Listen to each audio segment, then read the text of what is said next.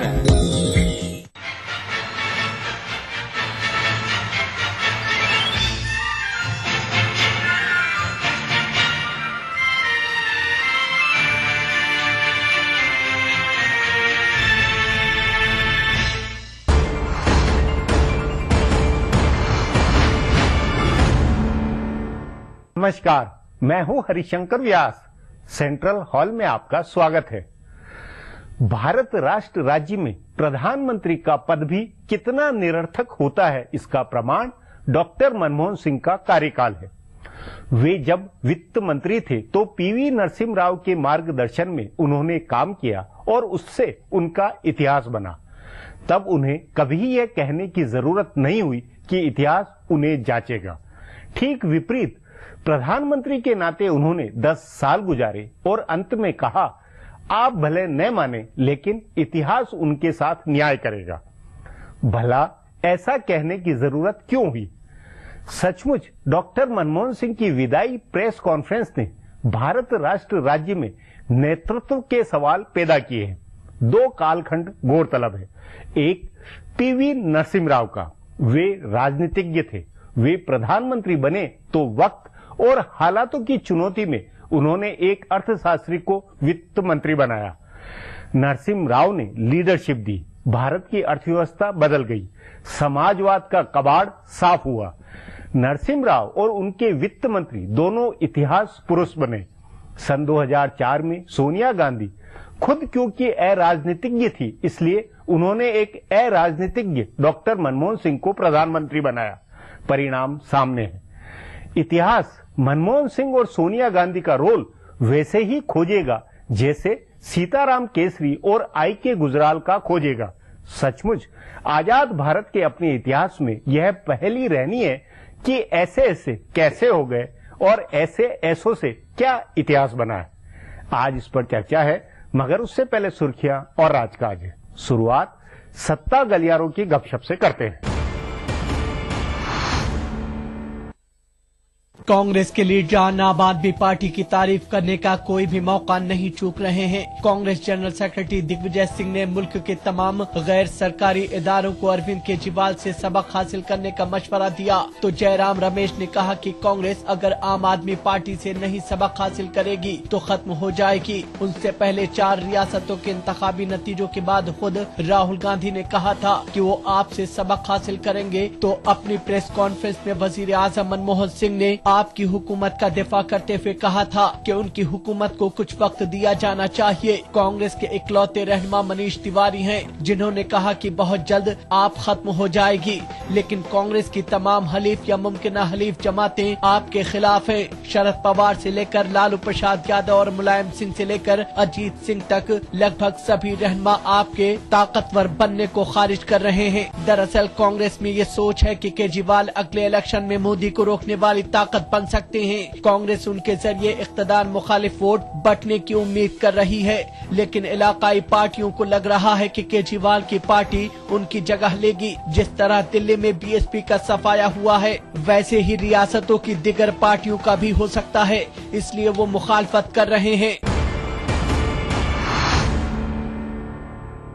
दिल्ली के वजीर आला अरविंद केजरीवाल इन दिनों काम कर रहे हैं और सफाई ज्यादा दे रहे हैं। उनकी पार्टी के असेंबली अरकान, वुज़रा और दिगर रहनुमा ऐसे बयानात दे रहे हैं जिन पर बिलाखिर केजरीवाल को वजाहत करनी पड़ रही है। उनकी पार्टी के सीनियर रहनुमा प्रशांत भूषण ने कश्मीर में फौज की तैनाती को लेकर रेफरेंडम कराने की बात कही। इस पर तनाजा खड़ा हुआ तो प्रशांत भूषण के साथ साथ केजरीवाल को भी वजाहत करनी पड़ी। उन्होंने कहा कि आम आदमी पार्टी की ये राय नहीं है और वो रेफरेंडम की हिमायत नहीं करते हैं। दूसरी वजाहत कुमार विश्वास के बयान पर देनी पड़ी। उन्होंने मुहर्रम को लेकर एक तबसरा गुज़िश्ता साल सितंबर में किया था, जिस पर जनता दल यू के वाहिद रुकन असेंबली शुएब इकबाल ने तनाजा खड़ा कर दिया। हालांकि इकबाल की हिमायत वापस लेने से हुकूमत की सेहत पर असर नहीं पड़ता है, लेकिन केजरीवाल को इकबाल से मिलकर वजाहत करनी पड़ी और विश्वास को फिर से माफी मांगनी पड़ी। तीसरी वजाहत अपनी पार्टी की नौजवान वजीर राखी बिरलान की कार पर हुए हमले को लेकर थी।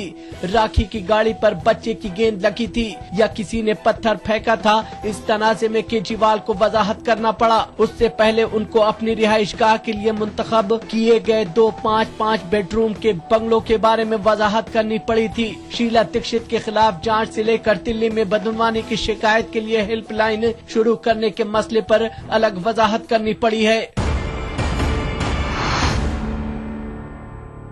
भारतीय जनता पार्टी बिहार में कैसे टिकट तकसीम करेगी? पार्टी लीडरान के सामने सबसे बड़ा चैलेंज बाहर से आने वाले और स्वर्ण लीडरान का है। साबिक मरकजी दाखिला सेक्रेटरी आर.के. सिंह बीजेपी में शामिल हुए हैं और आरा सीट से इलेक्शन लड़ना चाह रहे हैं, लेकिन इस सीट पर पहले से बीजेपी के अमरेंद्र प्रताप सिंह उम्मीदवार हैं और बहस छिड़ी हुई है कि मौजूदा जेडीयू रुकने पार्लियामेंट मीना सिंह भी बीजेपी में शामिल होकर इस सीट से इलेक्शन लड़ना चाहती हैं और अगर आनंद मोहन की अहलिया लवली आनंद बीजेपी में शामिल हुई तो वो भी आरा से ही इलेक्शन लड़ना चाहेंगी। साबिक petroleum secretary RS. Pandya BJP में शामिल हुए हैं और वाल्मीकि नगर से इलेक्शन लड़ना चाहते हैं, लेकिन उस सीट पर बीजेपी के कद्दावर रहनुमा चंद्रमोहन राय की भी नजरें हैं। आजाद रुकने पार्लियामेंट ओम प्रकाश यादव बीजेपी में शामिल होकर सीवान सीट से इलेक्शन लड़ना चाह रहे हैं। ताहम बीजेपी के रियासती सदर मंगल पांडे भी उसी सीट से इलेक्शन लड़ना चाहते हैं। ऐसे ही बांका सीट से आजाद रुकने पार्लियामेंट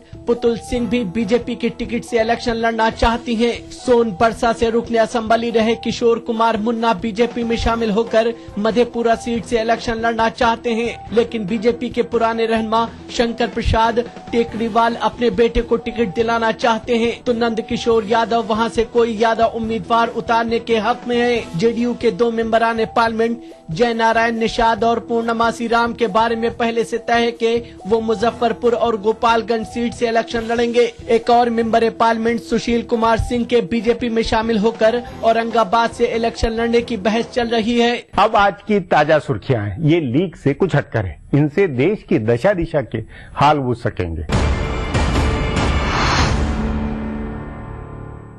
कांग्रेस सरबराह सोनिया गांधी की बेटी प्रियंका गांधी के सियासत में सरगर्म होने के कयास तेज हो गए हैं। आज उन्होंने कांग्रेस के तमाम आला लीडरान के साथ मीटिंग में शिरकत की। राहुल गांधी की रिहाइशगाह पर चल रही पार्टी के सीनियर लीडरान की मीटिंग में हालांकि वो सिर्फ 5 मिनट के लिए शरीक हुई, लेकिन इससे उन कयासों को तकवीत मिली है कि वो जल्द ही सरगर्म सियासत में उतरेंगी। राहुल की रिहाइशगाह पर हो रही मीटिंग में कांग्रेस सरबराह के सियासी मुशीर अहमद पटेल और जनरल सेक्रेटरी जनार्दन द्विवेदी समेत करीब निस्फ दर्जन जनरल सेक्रेटरीज इस मीटिंग में शामिल थे। कांग्रेसी लीडरान ने प्रियंका की मौजूदगी को ज्यादा तवज्जो नहीं देने की अपील करते हुए कहा है कि मीटिंग में सोनिया और राहुल गांधी के दौरे पर बहस हो रही थी और प्रियंका गांधी एकदम आखिर में मीटिंग में पहुंची थी।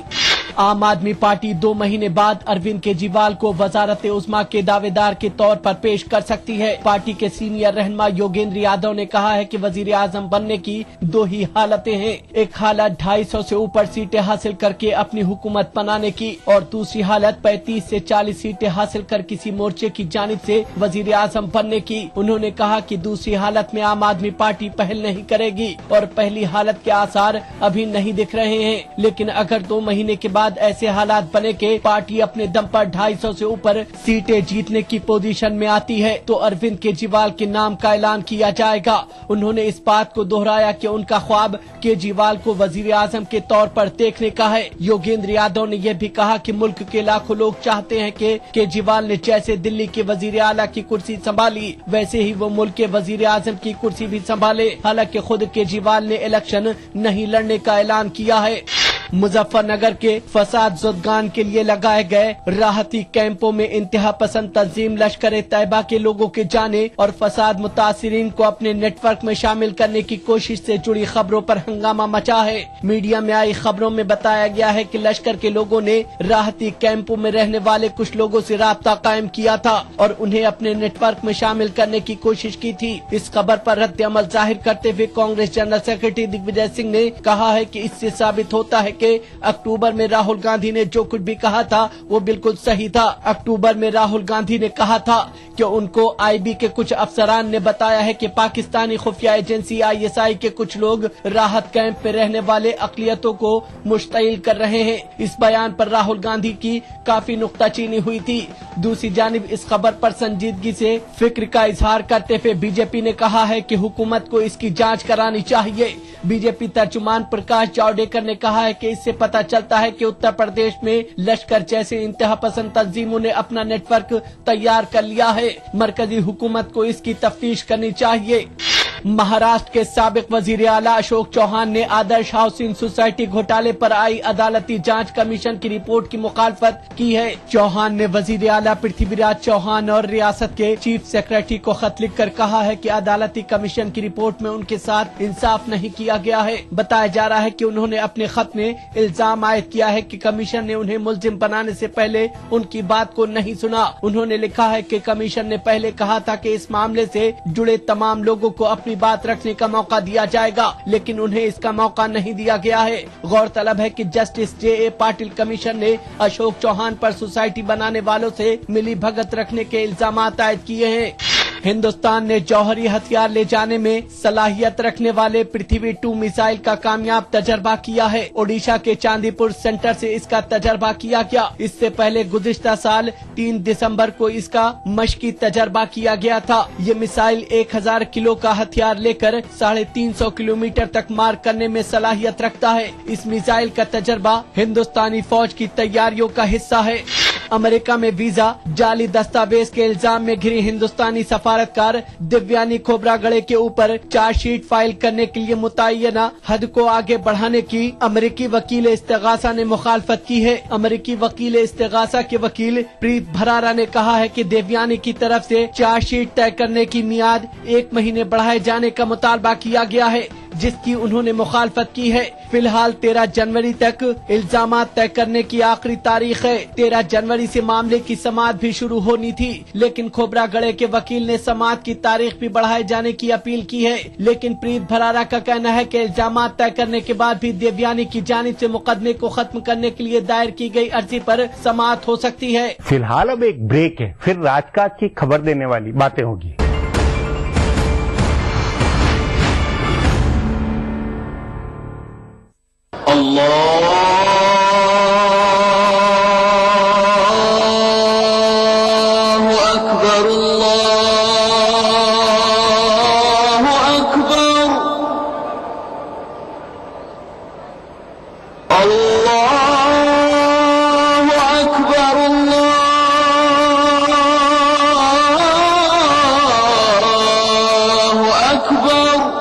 मस्जिदुल हराम से नमाज फज्र देखिए रोजाना सुबह 5:30 बजे सिर्फ ईटीवी उर्दू पर।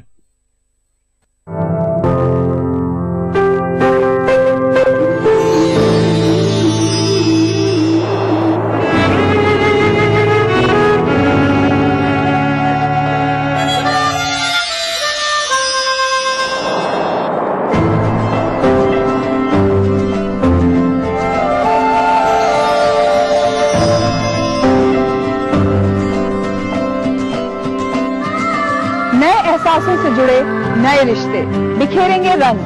जिंदगी लाइव सीजन 5 इतवार दोपहर 12 बजे और शनिवार दोपहर 12:30 बजे।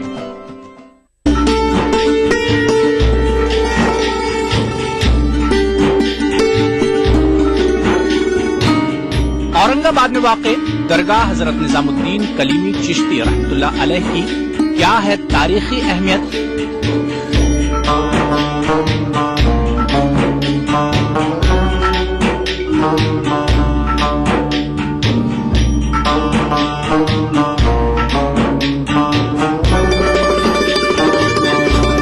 देखिए प्रोग्राम बारगाहे अकीदत में बुध की रात 8:30 बजे और जुमा दोपहर 2:30 बजे सिर्फ ईटीवी उर्दू पर।